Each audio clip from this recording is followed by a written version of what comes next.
Hey viewers, welcome back to another video. Today we're taking a look at a custom LEGO Star Wars build inspired by Star Wars, the Clone Wars TV show, coming right up here on Beyond the Brick.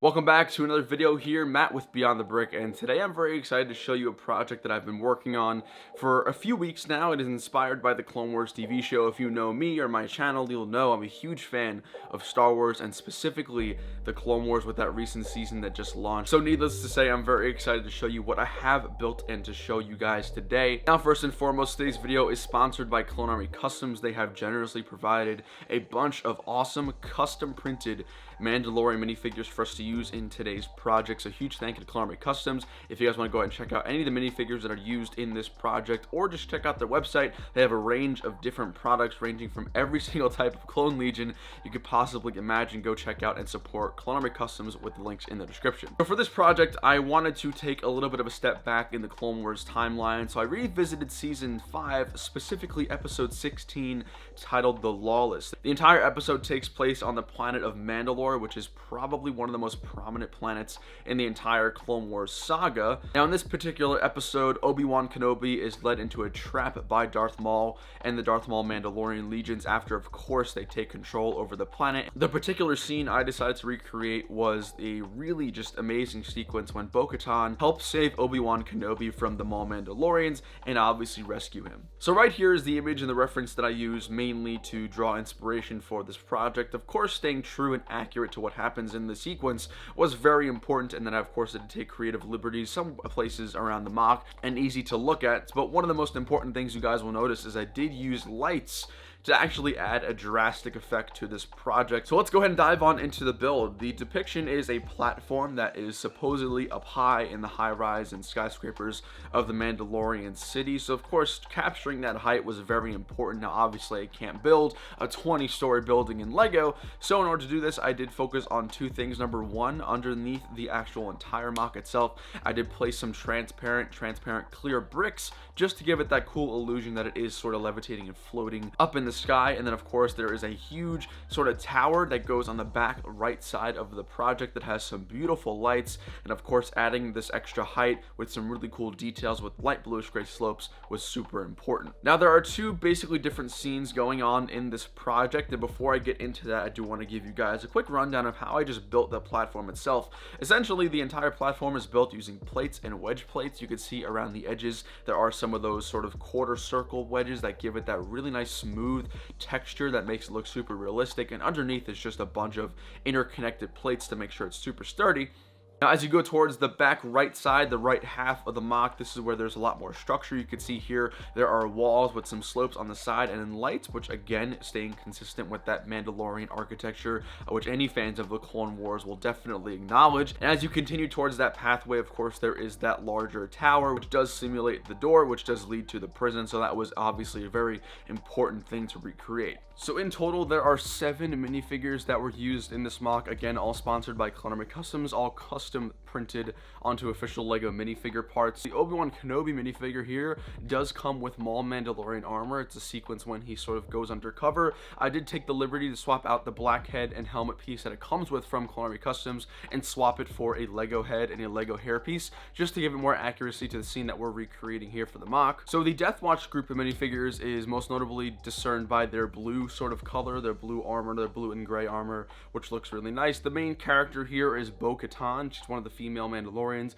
available on Clone Army Customs. A lot of unique printing compared to the other one. She, of course, is the one with that white helmet with the cool insignias on the top. And then the other two minifigures here, we do have a normal standard Death Watch trooper, and then we have Noel, who's just another female Mandalorian minifigure that we use in the mock. And then as you go towards the Maul Mandalorians, there are no named characters per se. You'll notice that one of the Mandalorians does have the Darth Maul horns coming out of the helmet. That is the Super Mandalorian Maul. The other two minifigures are a Grunt Maul Mandalorian and a Brawler Maul Mandalorian, all of which have unique printing. And these guys are discerned by their red colors. Again, they're like Darth Maul. They are employed by Darth Maul, so hence why they have those red sort of patterns. So in this mock, there are essentially two different scenes that we have going on. One is sort of the main idea and the main focus of the mock, and the other one is a little bit of a minor thing, but I'll get to that in a second.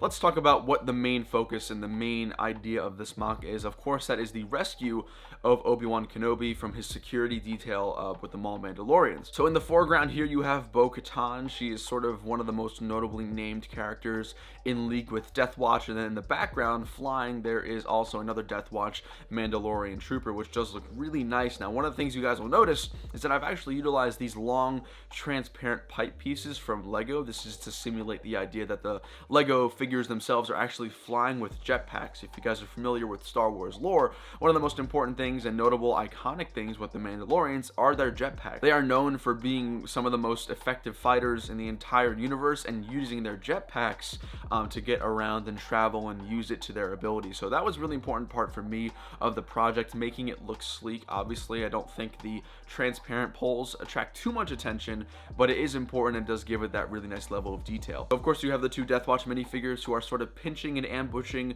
Obi-Wan's security detail, trying to rescue him in the middle. Of course, you could see Obi-Wan with the head from LEGO and the hairpiece using handcuffs, again simulating the idea that he is being transported to the prison. Now, the second part of the mock, which I actually had a lot of fun recreating, is back towards the actual door in the tower.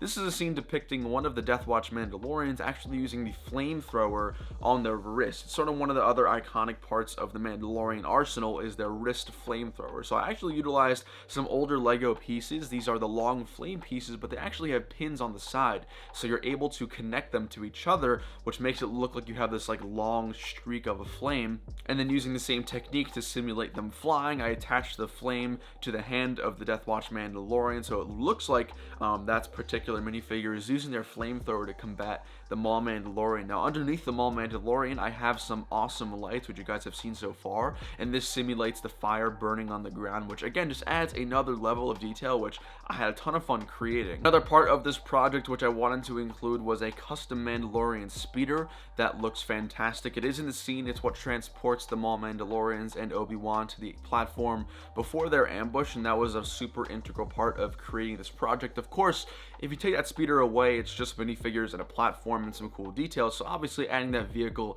adds another dimension that you can really appreciate. And of course, as minifigure scale, you can fit about half a dozen minifigures on there, which is accurate and realistic to the actual portrayal of it. I think my favorite part of this entire project, and probably the thing that stands out the most to you guys, is the use of lights. I've been a huge proponent of using lights in not only my own personal projects, but I'm just urging everyone out there to go check out lights. Now, these lights are actually brick stuff. I've used them for quite a while, and I think they add just another dimension to the project that you can appreciate. Having the lights surrounding the platform gives the vehicle and the scenes just like this underglow, which really draws attention to what's going on. And of course, having the lights in the towers and in the walkway, it lights up the scene. It looks really cool when you're in a dark environment, so I cannot be more happy with this project. So down below in the comments, everybody, let me know what you think of this project. Once again, huge thank you to Clone Army Customs for sponsoring this build and providing some of these minifigures. Without those minifigures, this project definitely doesn't have the effect that it does. So definitely go ahead and check out clonearmycustoms.com. It's literally anything you're looking for from the Clone Wars era in Star Wars lore. I guarantee you they have it, so go ahead and support them. But thank you guys so much for watching. Of course, subscribe to the Beyond the Brick channel for more videos like this